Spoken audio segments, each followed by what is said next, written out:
அந்த பூந்தோட்டத்துல வந்து பூக்கள் பூத்து காத்தடிக்கும் போது அதுல இருக்கிற அந்த இதழ்கள்லாம் வந்து நம்ம பிளாசமிங்கா அடிக்கும். அந்த மாதிரியான ஒரு விஷயங்கள் இவங்களுக்கு நடக்கும் சந்திர கிரகணம் அந்த ஈவெண்ட்டுக்கு அப்புறம்.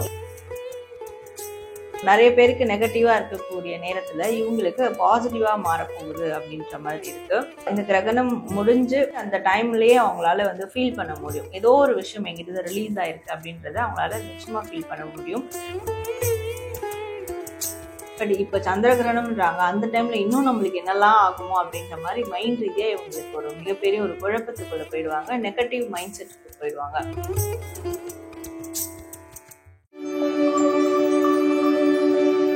இந்த சந்திர கிரகணத்துல மிதுனம் ராசிக்காரர்களுக்கு பிரபஞ்சம் சொல்ல வர செய்தி.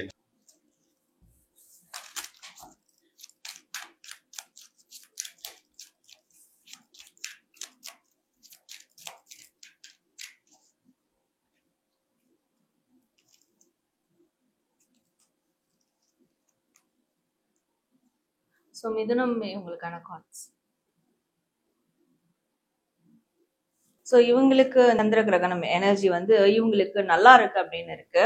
ஒரு பிளாசமிங் மாதிரி இருக்க போகுது. இப்போ வந்து ஒரு பூ பூக்குதுன்னா அது அந்த ஒரு பூவா இருந்தா அது வேற.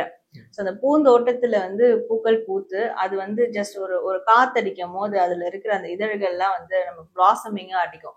அந்த மாதிரியான ஒரு விஷயங்கள் இவங்களுக்கு நடக்கும் சந்திர கிரகணம் அந்த ஈவெண்ட்டுக்கு அப்புறம். இத வந்து அவங்களுக்கு நடக்கும் அப்படின்னு இருக்கு.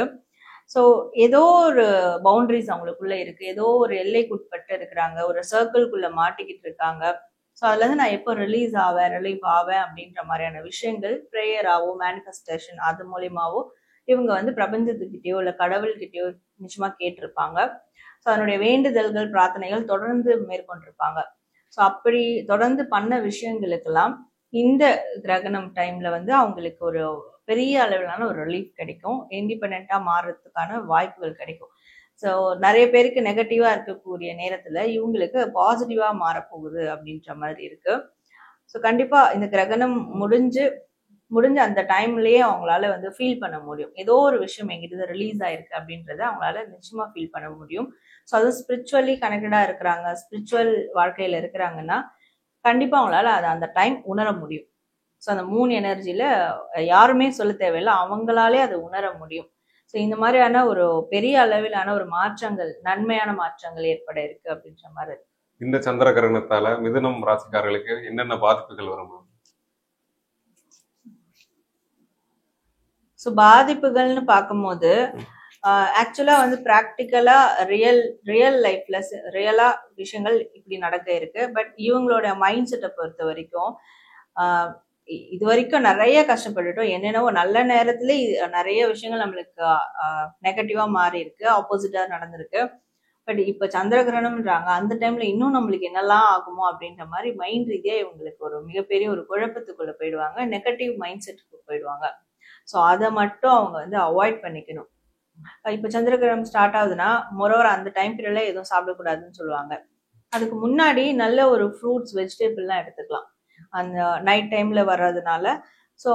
டின்னருக்கு வந்து முன்னாடியே பிஃபோர் ஒரு 8 o'clock முன்னாடியே ஃப்ரூட்ஸ் வெஜிடபிள் அது இருக்கிற மாதிரியான டின்னர்ஸ் வந்து சாப்பிட்டுட்டு அவங்க ப்ரேயர்ல உட்காந்தாங்கன்னா இல்லை மெடிடேஷன்ல உட்காந்தா கூட கரெக்டா இருக்கும். அதெல்லாம் முடியாதவங்க தூங்க கூட போயிடலாம், அதுவுமே ஒரு நல்ல ஒரு மெடிடேஷன் தான். இது வந்து பண்ணும் போது அவங்களுடைய மைண்ட் ரீதியான அந்த கொலாப்ஸ் அதெல்லாம் வந்து அவங்க தவிர்த்துடலாம், இல்லைன்னா அது கொஞ்சம் அஃபெக்ட் ஆகுற மாதிரி இருக்கும். சந்திர கிரகணம் நடக்கக்கூடிய நேரத்துல மிதுனம் ராசிக்காரர்கள் என்னென்ன விஷயங்கள் பண்ணா அவங்களுக்கான முழு பலன்கள் கிடைக்கும்?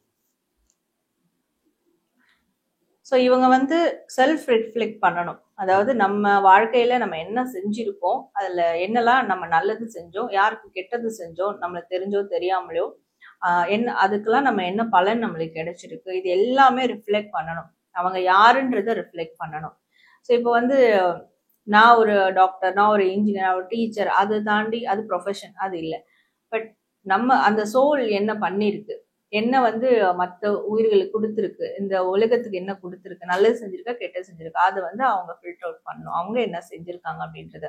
அப்ப அதை வந்து அவங்க பார்க்கும் போது அதை ஒரு ஜஸ்டிஃபை பண்ணும் போது நிச்சயமா அதன் மூலயமா கூட அவங்களுக்கு ஏதாவது ஒரு கிரியேட்டிவான ஒரு ஐடியா வந்து உருவாகலாம். சில பேருக்கு வந்து ஒரு நியூ பிகினிங் போடுறதுக்கான ஒரு ஐடியாலஜி வரலாம்.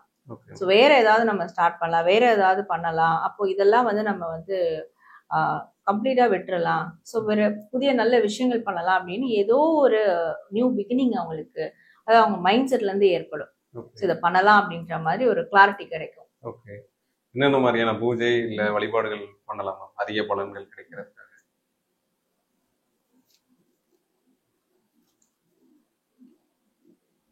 பூஜை பரிகாரங்கள் அப்படின்றத காட்டிலும் இவங்க சந்தோஷமா இருக்கணும் அந்த டைம்ல இருக்கு. நம்ம ஆல்ரெடி பார்த்தோம் மைண்ட் வந்து கொலாப்ஸ் ஆகக்கூடாது அப்படின்னு. ஸோ அவங்க என்ன பண்ண ஹாப்பியா இருப்பாங்களோ அந்த விஷயங்களை பண்ணலாம்.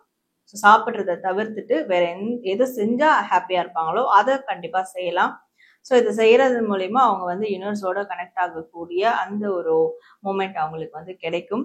அண்ட் சரண்டரிங் டு டிவைன் இல்ல காட் அப்படின்னு இருக்கு. ஸோ நான் வந்து எல்லாமே உங்கள்கிட்ட சரண்டர் பண்ணிடுறேன், இதுக்கப்புறம் எனக்கு வரக்கூடிய நன்மைகள் சந்தோஷங்கள் இது எல்லாத்துக்கும் நீ பொறுப்பு அப்படின்னு சொல்லிட்டு வழிபடக்கூடிய கடவுளோ இல்ல வந்து பிரபஞ்சத்திட்டயோ அவங்க வந்து சரண்டர் ஆயிட்டாலே போதும். அண்ட் அவங்களுக்கு சந்தோஷமான விஷயங்கள் எதுவா இருந்தாலும் அதை அந்த டைம்ல செஞ்சா அது இன்னும் வந்து ரெட்டிப்பாகும் அப்படின்னு. ஓகே. இப்போ செப்டம்பர் 7ஆம் தேதி வந்து சந்திர கிரகணம் நிகழ இருக்கு. இந்த கிரகணத்துக்கு நம்ம டாரோ கார்ட் ரீடிங் மூலமா 12 ராசிகளுக்கும் பலன்கள் கேட்டு தெரிஞ்சுக்க முடியுமா? சார், ஏன்னா இது வந்து எனர்ஜி பேஸ் பண்ணதான் டேரோ கார்ட் ரீடிங்.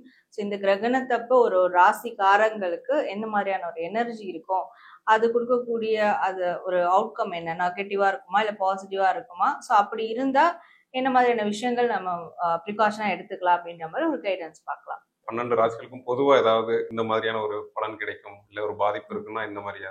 சந்திர கிரகணம்னாலே வந்து அந்த சந்திரனுடைய அந்த ஒரு பவரை வந்து மறைக்கிற மாதிரி, அந்த ஷேடோ வந்து நம்மளுக்கு அது மறைக்கிற மாதிரியான ஒரு விஷயம் தான் நடக்கும். ஸோ சந்திரன்னாலே நம்மளுக்கு வந்து மென்டலி கனெக்ட் ஆகக்கூடிய ஒன்று.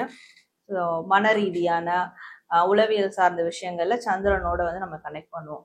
ஸோ அந்த டைம் வந்து ஒரு கிரகணம் வருது அப்படின்ற போது, ஸோ அப்போ இதை சார்ந்த விஷயங்கள்ல நம்மளுக்கு ஒரு மனிதனுக்கு வந்து கொஞ்சம் ஏதாவது ஒரு அஃபெக்ட் வந்து ஏற்படுறதுக்கு பாசிபிள் இருக்கு.